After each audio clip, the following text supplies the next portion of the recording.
অধিকৃত পশ্চিম তীরে নতুন করে বসতি সম্প্রসারণের আহ্বান জানিয়েছেন ইসরায়েলের শীর্ষ মন্ত্রীরা।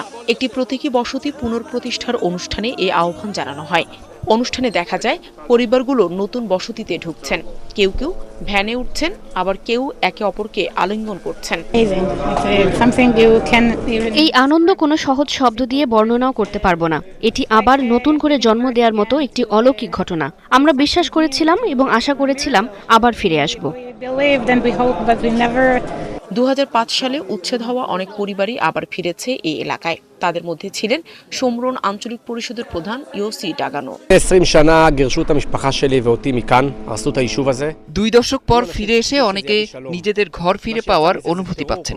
এমনকি একটি সাধারণ ভ্যানকেও বিশ্বের সেরা প্রাসাদ মনে হচ্ছে।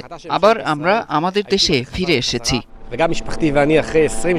এছাড়া অনুষ্ঠানে উপস্থিত ইসরায়েলের অর্থমন্ত্রী আরও এক ধাপ এগিয়ে গাজায় এমনকি লেবানন ও সিরিয়ার দখলকৃত এলাকাতেও বসতি গড়ার আহ্বান জানান।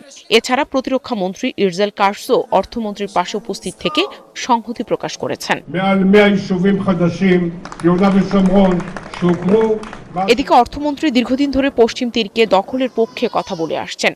তার মতে সর্বোচ্চ ভূখণ্ড এবং সর্বনিম্ন ফিলিস্তিনি জনসংখ্যা নিয়ে ইসরায়েলের সার্বভৌমত্ব প্রতিষ্ঠা করা উচিত। তবে আন্তর্জাতিক সম্প্রদায়ের বেশিরভাগই পশ্চিম তীরের ইসরায়েলের বসতি কার্যক্রমকে আন্তর্জাতিক আইনের লঙ্ঘন হিসেবে দেখে। তবে ইসরায়েল বরাবরই এই অভিযোগ অস্বীকার করে আসছে। অন্যদিকে মানবাধিকার সংগঠনগুলো জানিয়েছে ইসরায়েলের প্রধানমন্ত্রী বেনিয়ামিন নেতানিয়াহু সরকারের অধীনে 102টি নতুন বসতির অনুমোদন দেওয়া হয়েছে, যা আগের সরকারের তুলনায় 80% বেশি। এছাড়া অনেকেই প্রকাশ্যে ফিলিস্তিনিদের পশ্চিম তীর থেকে সরিয়ে দেওয়ার দাবি জানাচ্ছে। নাহিদা রিন্থি, 71।